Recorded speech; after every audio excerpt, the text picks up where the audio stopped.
fine mess. I'm Roger Gray, along with Mike Vance. How are you, man? I am doing lovely. Well, that's lovely, frankly. Yeah. Um, we're here to basically palaver and whine and bitch about things.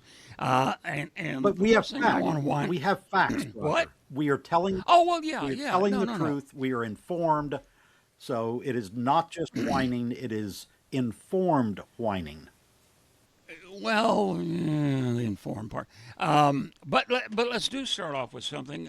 Speaking of uninformed, um, this week, and there's an irony involved in this that I want to talk about at some point. But this week, the president signed another idiotic executive order. This time, separating the vaccines that children get instead of an MMR, measles, mumps, rubella, into three separate ones and making several vaccines, including COVID and flu, and HPV, I believe, making them all voluntary, I guess. Right now, kids get, the combo vax like right away. Yep. Infants get it. Um, and every doctor worth his salt is saying this is stupid. Your thoughts? Yeah, Well, and it's we stupid. talked. Yeah. Stupid is correct, but I can elaborate on that. Yeah. We talked about this has gotten so ridiculous that there are parents turning down vitamin shots for their newborn infants, and that those infants, many of them, are having brain bleeds because they're not getting this vitamin that they need at birth. So the MMR that you mentioned, the history of that alleged link to autism goes back to a guy who wrote an article in The Lancet, and it was proven to be deliberate fraud. He Yep. lost his medical license. So let's not lose track of where this bullshit is coming from. The man lost his medical license, was kicked out of the profession, even though he apparently still makes the conservative talk shows. That's where this started. That was 25 years ago that this was written up as a fraud and immediately debunked. And that's the autism part. And Trump at the signing was saying such nonsense. These kids are getting a dose of vaccine the size of a soda can. No, they're not. Every doctor, every pediatrician, every expert on immunology, you name it, is saying this is insane. But this is what we probably should have expected from RFK. Also consider the fact that if you're a parent of relatively modest means, this means several doctor visits and several copays versus one. So instead of let's say you have I have decent insurance here in my retirement. We have about I think $35-40 copay when we go to the doctor. So multiply that by 3, 4, 5 different visits to get 5 different shots that you used to get in one. You're talking about a lot of money to some people. And will those shots be skipped? And we're doing all this in the middle of a measles outbreak. We are losing our measles eradication status daily in this country because of this moron who's in charge of HHS. The irony I find, Mike, is one of the people complaining was Senator and Dr. Bill Cassidy from the wonderful state of Louisiana. And Cassidy is the guy that put RFK there. His vote put RFK there. Bobby said, "Oh gosh, no, I'm not going to eliminate vaccines." Yes, he did. And Cassidy bought it. The other side of this is insurance may not pay for some of them because if it's not recommended by the feds, insurance has a loophole. They don't have to pay. This is bad all the way around. And we put this idiot in charge, this non-doctor, this former heroin addict with a brain worm in charge of our nation's health. it's it's just nuts. Well, but That's my let's not speech. lose sight of the fact. Yeah, and all of that is true, and I fully back all of that. But I want to add to it that Trump himself has also been anti-vaccine in the past. So you can blame RFK for all of this, but there are other culprits involved here. As for Cassidy, it's the same thing with Susan Collins and voting for Kavanaugh because he said this in a hearing. They know full Yeah. well what's going to happen. They are doing this out of political expediency. There is no shock on their side when the people do what their longtime life record tells everybody what they're about to do. RFK Jr. had badmouthed vaccines and talked about eliminating vaccines forever. He gets up there and says, "Oh, I'm not going to do that one time," and you believe let's ignore the rest of his life? I mean, come on. Yeah. Cassidy knew full well what he was getting into. And the same people that will back RFK on this will blast Fauci uh, for doing what everybody else in the world was doing in the middle of an outbreak. It is hypocritical in the extreme, and it's just politics, pure and simple. By the way, Trump Well, claimed that it's bad politics. he got Trump claimed he got all of his kids their vaccines in sequence. Which, by the way, those singular vaccines are not available here yet. You can't even get them alone. You get them in the bunch.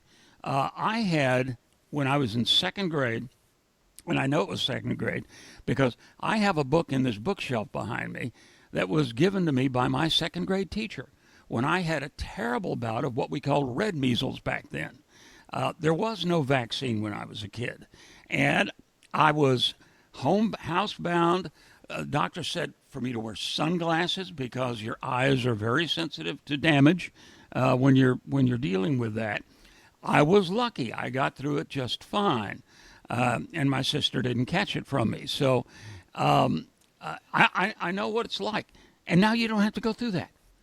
Now your teacher doesn't have to come by your house, which they don't anymore anyway, and bring you a nice book because you're missing school. It's crazy. We have finally done things like this and polio and all the rest. There was no mumps shot when I was a kid and all the best. Maybe not when you were a kid either. I don't know, but I don't understand. This is all going Well, backwards. their assault on science is across the board. Their assault on reason is across the board. Their assault on logic. These people care about nothing but money in their own pockets. Nothing else. It is greed, pure and simple. These are not good people in any way, shape, or form. I want to talk about what Ken Paxton here in Texas and many of the other Republicans are doing to their lame ass answer to face affordability crisis. Something that the president, by the way, said affordability is a made up Democrat word. That was his quote. Yeah. He doesn't think it's a real thing. Not a real thing at all. Of course, they have made between $2 and $4 billion for the immediate family in the last 18 months. And I want to keep repeating that every single week. But Paxton comes out with what is the new talking points for Republicans on affordability. And it all goes back to tax deductions, which is the only way they ever do things. They won't actually create a program. We're going to create tax deductions. So he tossed out large numbers, tax deductions for a first-time home and for out-of-pocket medical expenses. Well, guess what? Both of those exist already. They already exist. But let me make three little points here. That's one of them. Number two is 90% of American taxpayers do not itemize their tax returns. 90%. Short form. That is up Yep. because the standard deduction has been raised. And so without itemizing your tax deductions, your tax returns, you can't get these deductions to begin with. But then the third one is just, again, the assault on logic and reason. Basic economics is supply and demand. So if you increase the housing demand, even if this did work, which it's not going to work, but if you therefore increase the housing demand without addressing the housing supply, then guess what? Prices for the homes are going to go up. Same thing on the medical side, and it's even worse. And it goes back to the assault on science. If you make people able to afford to go to the doctor, which again, this bullshit's not going to work, guess what? We don't have enough doctors. And we don't have enough doctors partially because of immigration and partially because of them changing all the requirements to make it's absurd. It's very absurd. It's why diamonds and gold cost so much, because there's not much of it. Really. Not only, by the way, not only was the standard deduction raised, okay, good thing. I'm one who, in broadcasting, used to itemize because there were lots of deductions for people in that business. Periodicals, even your cable subscription, they were all deductible because somebody in news has to keep up with the news. I don't do that anymore because, A, the floor for those deductions has been raised. Unless you have a whole lot of it. Medical is the same. Unless you have a lot of it, it's not worth it. The standard deduction is high enough. So I haven't itemized, frankly, in years. So it's a spurious argument, or spurious, if you prefer, and it's not going to solve any of these problems. And you're right. When the supply is low and the demand is high, the price is high. It's not and that's answer. the Republican playbook. Yeah, that is the Republican playbook, is to toss out tax deductions that will never be used by the vast majority of people without addressing the problems. We don't have enough doctors. We don't have enough affordable housing, period. This would ultimately raise the prices on the housing, and we need more doctors. We need more doctors in this administration, and all of those Republicans are doing everything we can to lessen the number of doctors that we have available in this country. Well, let's talk about a doctor. Abdul Al-Sayed is a doctor. I'm right about that, right? If I'm recalling correctly. And he is. So's his wife. The one in the picture with the headscarf is also a doctor. And what we're talking about, he is the gentleman who is now the Democratic nominee for the Senate in Michigan. And by the way, I said Democratic, not Democrat. That's idiotic. It's, believe it or not, I looked it up, Mike. That started with, I hate to digress, but that's what we do. It started with now see, I'm blanking on the name. Not Wilkie, the other Republican. Anyway, ran against Truman. Thomas Dewey. Began with him. He used to say Democrat instead of Democratic because it was considered derogatory. Plus, they think you're stupid because, the Democratic Party, they must be the only people who are Democratic. No, you're not stupid. You know that's the party's name, and it has been since Jefferson. It is silly. It is childish. It's as dumb as saying the Republic Party. You wouldn't do that. So, please, anyway. I do digress. Abdul Al-Sayed is the Democratic candidate for the Senate in Michigan. He's going to go up against Mike Rogers, the incumbent Republican. And the president has already weighed in with a racist meme showing Mr. Syed and his wife, who wears a hijab. And they're apparently having lunch in a restaurant. They're sitting at a table and somebody took their picture. And then Trump put up a picture of he and Melania and saying, "Two Americas." Really? Yeah. Well, again, for one thing, your thoughts. It's important the designer dress that Melania is wearing has this big black band across her breasts, which is just something that I think they naturally put up there after all the naked pictures that she had taken. So Mike Rogers, by the way, used to be in the House of Representatives. This is the Republican on this side. So I just want to mention this about Mike Rogers. In 2020, after Trump started talking about the election being stolen, an election that he oversaw, by the way, that his government oversaw, Mike Rogers said, quote, "This is cause for both concern and alarm," end quote. On the Georgia thing, when Trump called and said, "I just need 11,000, whatever it is, more votes," Mike Yeah. Rogers, the Republican nominee for Senate in Michigan, called that a gangster move. That is also a quote. And on January 6th, he said specifically, quote, "You're damn right you had a responsibility for this." That was a quote of him talking to Trump. You know what he's doing now? About January 6th. Yep, he Right. is denying Yeah. that Biden won the election in 2020.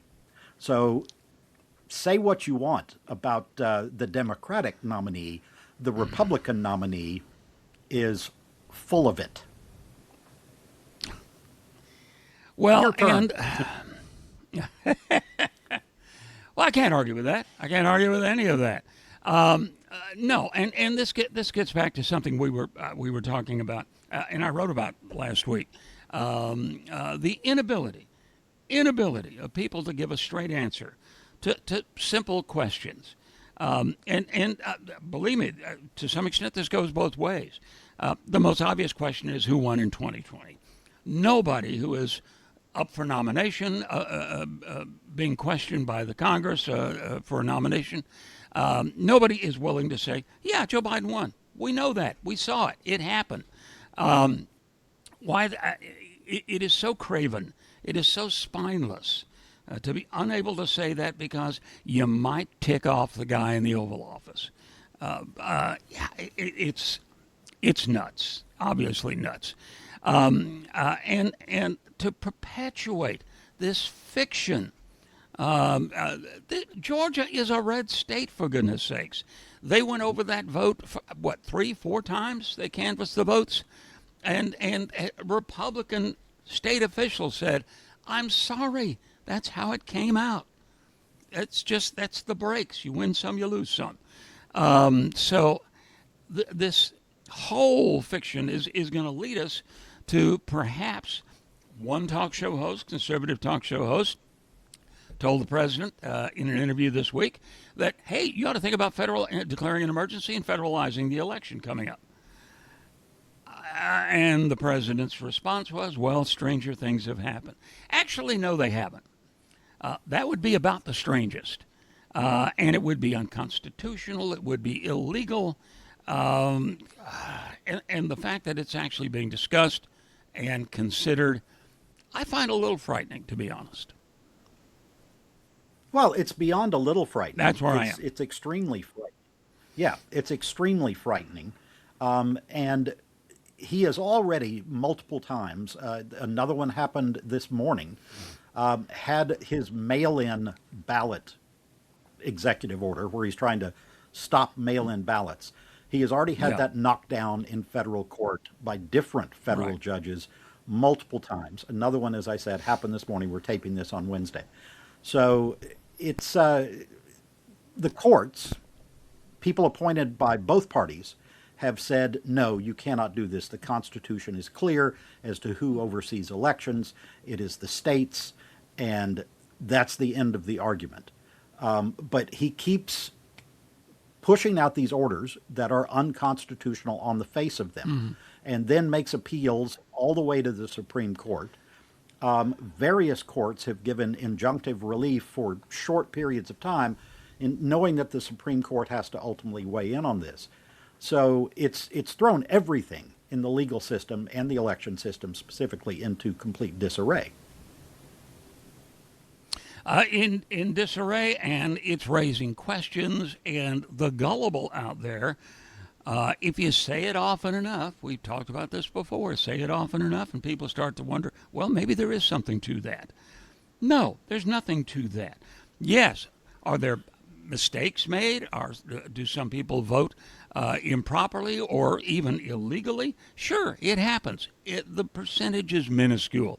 It's never enough to change the result of any election. And I defy anybody to prove to me that it has. I, The Mike, percentage is Mike, I was going to go say the ahead. percentage, not just minuscule, it is 1 in 10,000, 1 in 100,000 votes. It's ridiculous to make this claim. You talk about the gullible people out there, this whole everybody's a communist on the Democratic side. I've seen that now being spewed and repeated by, well, there are people that I already know are dumber than a bag of rocks, but this is their new talking point. Their new talking point is that, well, those people are all communists. How can you possibly vote for communists? Yeah, and well, but between that and the whole Sharia law BS, yeah, I despair. And right here in our state of Texas, the anti-Islam forces. This is the talking point because they can't talk about the economy. They can't talk about Iran. They can't talk about gas prices. So let's talk about Muslims. They're bulldozing Big Bend, but let's talk about Muslims. Uh, it is it is cliched. It is racist. It is wrong. We have a First Amendment, and that First Amendment covers Mr. Al Sayed and Mr. Trump both, and everybody in between. So please, in the name of God, stop it. It is nothing to base a campaign on. Nobody is taking over the country. Communists aren't taking over the country. Muslims aren't taking over the country. We both have good friends of all faiths or no faith. None of them are trying to take over the country. They're just trying to make a living and raise their kids. So it's just this has become a, a a truly dispiriting political season, given the things that are the issues that are being leaned on. When we should be talking about inflation, we should be talking about the national debt. We found out just yesterday that the renovations the president has ordered to the White House around Washington have now totaled $1 billion.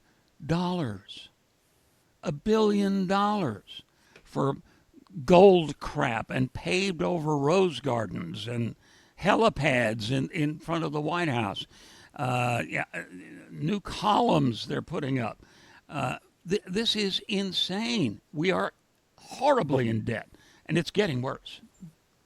Before you get to that, I have some quotes about the Muslim thing, specifically Yeah, from Texas. And you said dispiriting. I will go with despicable as far as yeah, the way that this political system, or season rather, has played out on the other side of the aisle. These are things that there are three different Texas Republican state legislators who have put out various things. And Governor Abbott, by the way, here in Texas, is also tacitly backing some of these things. They are talking about sure. laws to ban headscarves, to ban halal food, to shutter all Muslim schools, to deny, and this one just may be the worst of all, deny professional licenses for Muslims. So professional licenses would include, this is an actual bill that a member of the Texas legislature is putting forward. They are not in session now, but the guy's talking about it. Yeah. Ban professional licenses for Muslims. That includes doctors. So in other words, Hmm. back to our doctor shortage in this country, they would take all Muslim doctors out of play because of their religion. We're talking about 2% of Texans, by the way. So these are some of the quotes. We've got to stop it. They're coming after us. End quote. Another quote from a legislator. We have to make their lives miserable. End quote. And they're also talking about, these are, again, elected officials, the great Hmm. replacement theory, Oh yeah. where people of color are secretly replacing whites, like killing off whites and bringing in these new people to replace them. They're also doing this, by the way, against Hindus. It is not just Muslims. All Muslims are the ones that make the headlines. So it's Has somebody despicable. informed J.D. Vance about that? Yeah. Oh, I'm sure they have. His wife Any is day Hindu, now. by the way. Yeah, exactly. And any day now, he's going to say, well, she prefers to go by Natalie. So, Okay. but yeah, the racism and the blatant open racism is just beyond the pale. It really is. And halal, I had not heard about the halal food. Halal food is Yeah. like kosher. Matter of fact, it's very similar to kosher, as a matter of fact, because both religions are Abrahamic in origin. Halal food is simply, again, the Muslim version of kosher. And kosher has long been accepted. Most food products, if the manufacturer is smart, will have a K on their label, which assures Jewish consumers that those who are more orthodox that it's fine for them to eat, and to have that for a Muslim consumer is somehow wrong. That you're right. It's just pure racism. That's all it is. Yeah. But racism as policy, I mean, that is literally the policy. We have not had that in, let's see, the last 60 years as an official government platform. But that's Yeah. what they are pushing. Okay. Okay. Well, and some of this started with to get back to Texas. Some of this started with that proposal for a Muslim community built around a big mosque up in northern, outside of Dallas. What is it? Outside of What's Dallas, the yeah. suburb? I'm forgetting the suburb. McKinney, was it in McKinney maybe? I don't think it was McKinney, but Epic, Palestine? No, wasn't Palestine. Anyway, Not that far. Yeah, but anyway, it doesn't matter. doesn't You're right. matter. It was somewhere outside of Dallas. Yes. Yeah, it was outside of Dallas, which doesn't surprise me at all. And there was a big argument in McKinney. That may be what you're referring to, but the whole thing centered around racism. We don't want them in our town. We don't want that mosque in our town. We have a First Amendment for a reason, and it's not just free press, and it's not just free speech. It's freedom of religion, and or freedom from religion, if that's your preference. This is a tawdry campaign issue. It is unbecoming of this country as we celebrate 250 years. 250 years of independence. It's appalling, absolutely appalling. And like I said, we all probably, whether these guys admit it or not, have Muslim friends. And you have to wonder what those folks are thinking right now as they listen to this. Well, and as you said, it's because they have nothing else to offer. The Republican Party has been operating on nothing but fear for a generation. It is the gays are going to ruin your life. This group is going to ruin your life. It is, let us line The our trans pockets. Let us people. steal. Yeah. Yeah, we're going to steal from the public trough, but look over there. Look over there at that minority because they're the real problem. That has been Jangling, their platform. Yeah. jangling car keys, yeah. Well, it brings up, for example, the latest hoofah in the WNBA, for example, if we can lapse into sports a little bit. I watched an interview with a prominent sports writer whose name escapes me at the moment, but he's a best-selling author as well. And they talked about the whole thing. There is a white player in the WNBA who spoke out opposed to any trans athlete playing in the WNBA. And caught a lot of flack for it. Now it's a big issue. This guy pointed out in all of the NCAA, the National Collegiate Athletic Association, is that what it stands for? Have I got that right? Which covers all college level sports. Well, college level sports, baseball, basketball, track, football, squash. I'm guessing. Anyway, there are maybe 10 trans athletes across the country. This is not an issue. They are less than 0.5% of the population, but you would think it's happening in every school, in every. This is another one of those incredibly stupid, tiny issues. I wouldn't even call it an issue. That somehow has been blown up into gargantuan proportions. Yeah. They're going to take over. They're going to take over women's sports. No, they're not. Yep.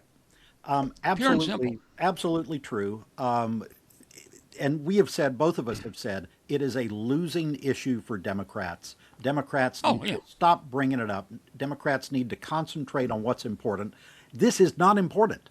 It's important to the individual people, but as you said, that's a small group. What is important to the country as a whole is affordability and health care, and the attack on science. That's what's important. But the Republicans have latched onto this as a major issue. In the Minnesota Senate race, the primary was held yesterday. The winner on the Republican side is a former sideline reporter for NBC, a former NFL sideline reporter. One of the people she beat was a former NBA player who half jokingly said, well, since all these trans athletes can go, I'm just going to declare and I'll go play in the NBA or in the WNBA, basically since he, washed out in the NBA. So that trans thing became a major issue on the Republican side of the Minnesota Senate race, which is again, we keep going back to the word absurd, but it's nuts. There are big issues facing this country, huge issues, and they had a three-way race there, won by an NFL sideline reporter, and one of the big issues is talking about these trans athletes taking over women's sports, which is just not true. Not even close to true. Do you remember Dr. Renee Richards at Wimbledon? Yeah. Are you old enough to remember that? That was the first time I recall this even being an issue or a discussion point. But anyway, moving right along, the president, go ahead. Let's not, Go ahead. let's not move away from those primaries, because there was a big surprise in the Wisconsin governor's race on the Democratic side, and that was Francesca Hong, who you had talked about last week, was ahead by as much as 17 points in the polls over Crowley, who was the moderate candidate, and Crowley won. He was declared the winner, less than 1 percentage point, but he won the race. Hong lost the race. And it's interesting because you've talked about and written about in your Substack the Democratic Socialist, the platform. First of all, there is a group called the Democratic Socialists, and they had a platform. But Bernie Sanders and AOC, who are the two by far best known Democratic Socialists in the country, both refused to back Francesca Hong. Hong herself, that end Thanksgiving thing, Hong said, well, that was a bad take. She said the same thing about, that was also her quote about the defund the police thing. She goes, well, that was a bad take. And she tried to walk all that back. Well, she lost. She did not win that primary. But I want to mention something else, because another thing that keeps being brought up is that the Democratic Socialists, that platform, and again, we've talked again many times in the past about how party platforms And this isn't even a party; it's a subgroup over here, all all on its own, over to one side. Those platforms are often ridiculous, and it's not the kind of stuff that gets brought in, made into law. But this one goes beyond a party platform, and it comes from 9 current U.S. Republican House members, and they have sponsored a bill to repeal the 17th Amendment. That includes 2 House members from Texas, one of them being my new House member, thanks to this ridiculous mid-season gerrymandering. And that is Michael Cloud, who they have me in a, he lives down in Corpus or something like that, which is 200 miles from where I live. And yet You're in central yeah, Central Texas. 200 miles Yeah. away, and that's who I'm now gerrymandered into. He and another guy named Keith Self are among the 9 sponsors of this bill to repeal the 17th Amendment. In other words, that amendment allows for the direct election of U.S. senators. So there is a bill in the House as we speak. This is not some pie in the sky party platform. There's a bill in the House to end direct election of United States senators. And go with what? A governor's appointment? Go back to the legislature, and there's Legislature yeah, choosing. there are great reasons why that. In the first place, it happened because of slavery. The reason they were doing that is the slave states wanted representation. They were afraid that the northern states would have power to put in. They were afraid. They wanted to protect their slave interest. It's why the Senate is there. It's why the Electoral College is there. And so we can go back to that as the reason for all of this.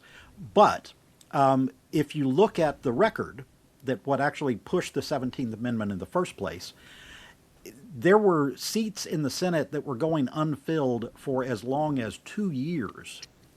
As long as 2 years with no senator. It happened in Delaware with both senators at the same time, where the state of Delaware went 2 full years without any senators in the United States Senate because the legislature couldn't agree on who to nominate. It came down to bribery. There are literally hundreds of cases. The Senate used to be called the Millionaires Club, and that's because they would pay off the legislature to appoint them to the United States Senate. That's why we got direct election in the first place. And there are now 9 Republicans, Raj, that want to take that away from the citizens of the United States. Well, it's not going to happen, but it is an example of the nuttiness. We talked about this with Tallarico, and I want to get off this because I do want to talk about the catering truck. But I mentioned this about Tallarico. Don't say stuff you're going to have to defend. I mean, that makes no sense. Don't meander off into God's gender and all the rest of it. Don't do that. And this is what Ms. Hong was having to deal with. Don't say get rid of Thanksgiving because you're feeling all anti-colonial. Please just stop. Nobody even thinks about that anymore. It's a family gathering time. We tell a lovely fairy story about the pilgrims and Squanto and then sitting around the table together. Just stop it. Stop it. That's not an issue anybody cares about, and you're only going to tick people off. It makes no sense. But let's talk about the great deception in Turkey in the little time we have left. Only a couple of minutes, Mike. Well, go ahead. I know you wanted to get into this. Yeah, when I first heard that they had secretly brought him off of Air Force One, the old Air Force One, by the way, when they had secretly we're talking about the president in Turkey for the NATO meetings. Yeah. Yeah. So when they secretly brought him off, they loaded him up the stairs, took him straight out the other side. You know how sometimes when you get on the plane and the opposite doors open because they're loading catering stuff. Loaded him into the catering container. I was really hoping it would be much smaller. I was really hoping, trying to envision one of those hotel valet carts that they bring in, and that they had hidden the president underneath, like that you see in spy movies, where people get in by hiding under the the catering cart as your room service breakfast shows up. But no, it was a large thing. And then they transferred him to a military jet, flew him to England, and then secretly brought him back onto the plane so he could be seen getting off the plane.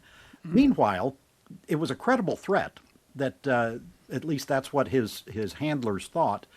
And meanwhile, the entire press corps and a whole slew of White House aides were uninformed, thought the president was in his room doing whatever he, possibly does back there between Turkey and England when they landed. So they were decoys. They were live decoys, 100 or 200 live decoys for this credible threat. Yeah, it was determined to be a credible threat of assassination. And many people are saying it must have come from Iran. I don't know if we have all the details yet. But speaking of, so yeah, but yeah, they were on the plane unawares and conceivably targets. Yeah. Yeah. So we are running out of time. We didn't even get to mention that right before we started recording this, it got announced that Josh Kushner, Jared's little brother, and Bob Iger, the old Disney CEO, have bought the Lakers for $12 billion. Jared, by the way, and a Saudi consortium joined to buy EA Sports, the company that puts out Madden, which is the most popular football game.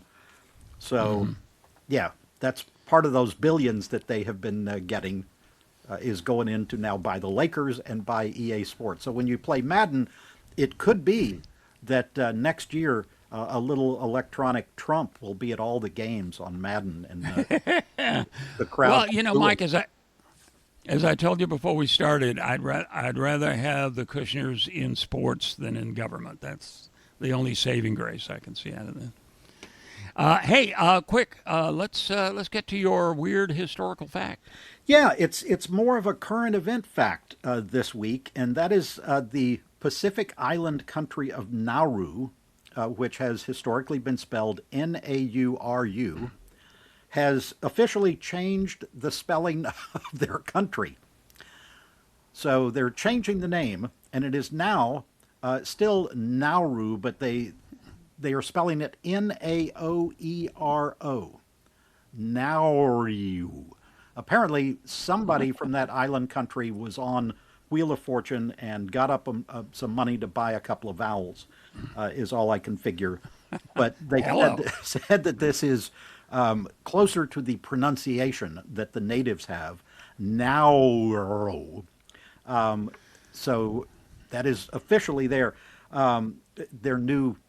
the name of their country. Very similar. We've been talking about Turkey in the last few minutes, and that is now Turkey. Turkey. Kiev?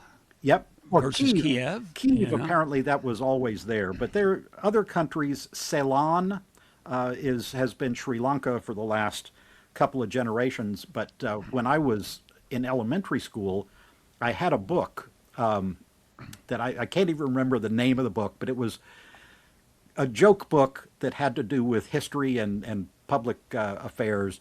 And it talked about Columbus trying to go to the East Indies, and somebody urged him to Ceylon. And yeah, so on that bad pun. Well, see, I'm still ticked off about Peking and Bombay, to be quite honest. So, well, I'll probably never get I think those are much better names, but. Okay. Michael, thank you, as always. Folks, subscribe, do all of that stuff. We're on, every podcast? Every platform. You cannot available? avoid us.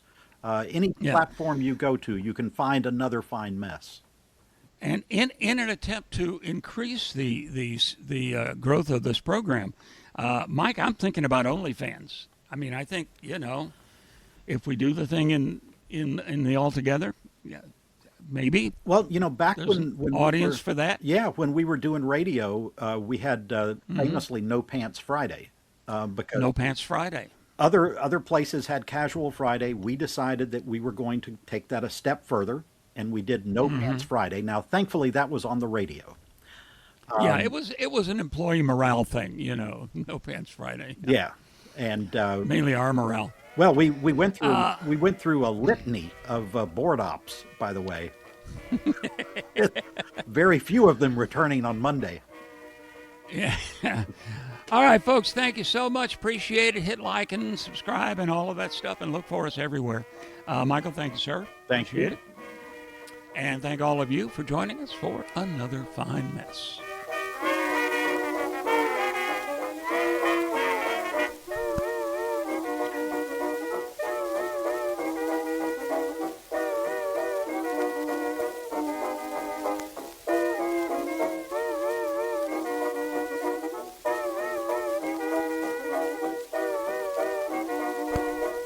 Okay.